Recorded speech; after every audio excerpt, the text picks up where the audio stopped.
Hello, Internet! Welcome to Courage Toast. I am Justin. I'm Doug. I'm Eric.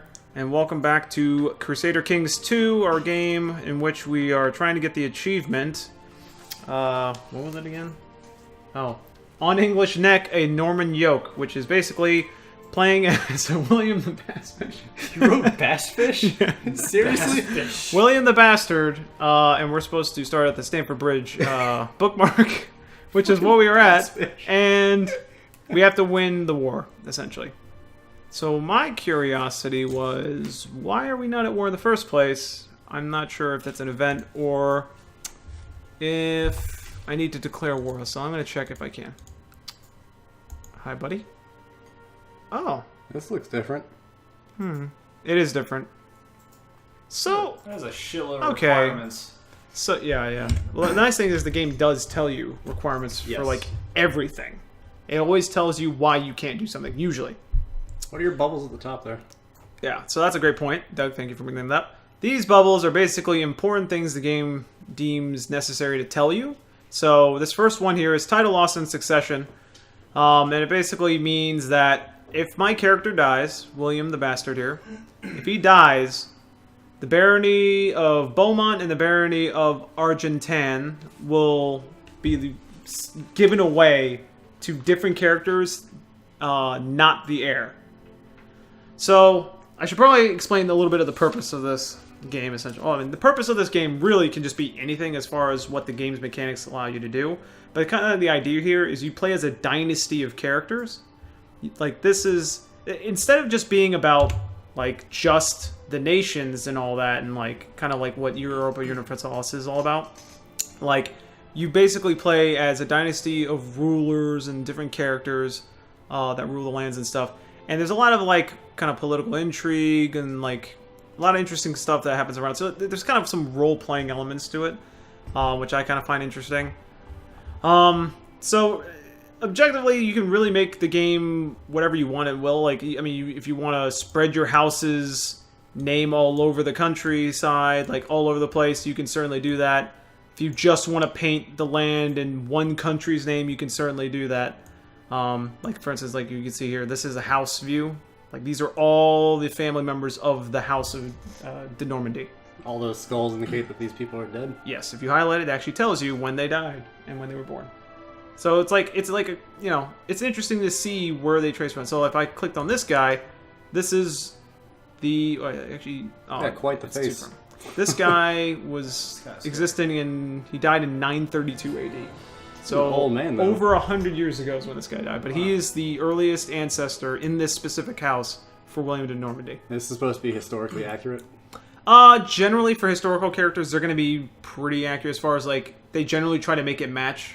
So, like, as you can tell, this guy's a Norseman, so you can see that, like, his lineage kind of traces back to, like, Norwegian, like, North Germanic type of people. So, it's interesting stuff. All those numbers and Which numbers? icons. Go back to the character screen. So the 5, the 20. Ah, okay. Oh, his stats. So yeah. So these are the statistics for a character. The first one's diplomacy. Second one is martial. Third one's stewardship. This one's intrigue, and the last one's learning. These are all the main stats that make up every single character. Every single character has these stats. I believe 8 is the average number, if I remember right. I don't think there's a maximum, but they can get pretty high. But that's really only if you get a lot of great traits. That's what these are that affect it. So if you look at this, strong, he gets +2 to his martial, +1 to his diplomacy, plus fertility, health, personal combat. There's a lot of stuff that traits give you. So, like, traits control what stats you have. Your genetics control what your stats you have, and little modifiers that appear here. And this is your educational trait. There's a lot of stuff going on, clearly. Yeah. So just by looking at this, 20 as a martial score is really good. Like, this guy would be like a master strategist. Like, this is a guy that you would have on your council, which is what this is. Oh god. This first tab up here in this series of tabs is the council. It kind of if you kind of look at the color of the banners here, they kind of look similar to what the stats are laid out. Yeah, if you notice. same colors. basically what this is all these characters represent that particular stat. So like your Chancellor represents the diplomacy stat. So this number is his score, and you can see that if you highlight it, it tells him like, oh yeah, at 12 he's competent, meaning he's okay. This guy's really good marshal. This is a pretty decent steward and spymaster and all this. You can also see there's these 3 little bubbles here. These are like little actions you can make them do. And it's really important that you set these things for them to do something. You don't want them to ever just be kind of sitting there doing absolutely nothing. And you always want the best person with the particular stat to be in control of these positions, because that'll always affect these little actions they can do. Does that make sense? Yes. So it's very important to have good people in those positions, because if you notice here with my character that's currently alive and ruling, you see these numbers here? Yeah. These are his stats, and then you see this here in the parentheses. Added. This is the state version of each thing. So you can see your state diplomacy. So the counselor, whatever their score is, that number gets added to your state diplomacy. So anything like in terms of other, well, it's like the total score that represents like your character essentially. And it includes your spouse as well. So you get I think it's half their score. It's like 7, so you get 3. So having a spouse with really good stats, also really a good idea. There's a lot of like little intricacies here. You always want these stats to be really good. So that's a very brief thing on that. So back to the bubbles up here. These are just important things you should really look at, just to be wary of. So like if my character died right now, I would actually lose 2 titles to my name, due to the fact that I probably have a bunch of kids, which I do. Wow, that is a lot of kids. Yeah. The sons are really the important ones, sadly. In this day and age, that's how things worked. So it's really the sons that always affect kind of the division of titles. And if I was to guess, this is Gavelkind. Yeah. So another big thing about this game, which I'm not going to go into too much detail, is that you see this agnatic, cognatic Gavelkind. That's a rule, or a law, that basically, it's a succession law that's there. The first 2 words indicate that it's male, like, dominated in terms of the succession line, but females are able to trace back male-wise to have succession as well. It's a bit complicated in explaining it, but just know that males and females are considered, but males are the ones that always, like, are, like, the priority in terms of division of titles. Gavelkind means that when this guy dies, it always divides all the titles amongst the living sons.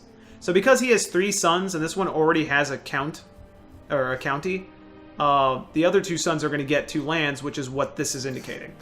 William de Normandy and Richard de Normandy are going to get a barony. So Richard de Normandy, William de Normandy. You see? So that's what Gavelkind does. Generally not a great thing, because that means every time you die, your land gets split up. That's annoying. It can be a bad thing, especially if you have multiple top tier titles, which pretty much splits them away from your realm completely. So it's a bit tricky. You can change laws, though. It's just there's requirements for all that stuff. So that's what this bubble indicates. Is just that. Pick an ambition. That's pretty simple. You can basically just choose specific. Ooh. What did you do? Oh, I think the mouse was double clicking. Oh. If I click once. So as you there know, we go. I'm having an issue with my mouse lately, where it's double clicking at random. Yeah. So we might end up making a few errors. Almost did, but I caught it. So if you click on this bubble, it gives you these little bubbles that come up. I can decide if I want to become the paragon of virtue, I can become exalted among men, or become the king of France, which is not historically what he did. Nope. So I'm not going to do that. I'm actually going to try to become exalted among men. So if you see, in order to get this, I need to have 1,000 prestige. Okay. That is one of the main stats, or resource, that might be a bad terminology for it, but whatever. That is what my ambition will be. So this is something I'm striving to do. And that's one of the numbers in the top right. Yes. Well, not the ambition. The number up here is prestige, right here. I'm trying to get that to 1,000, Okay. and I'm at 30. Perfect. Yeah, Almost and there. every month I will gain 2. So a lot of gaining prestige is through like events and winning wars and all that kind of stuff. And you build that up over time. Once you're like really high level of king and all that, it can get pretty easy to gain all that stuff. All right. Well, we'll get into more of it later. That's all for now, though. Tune in next time.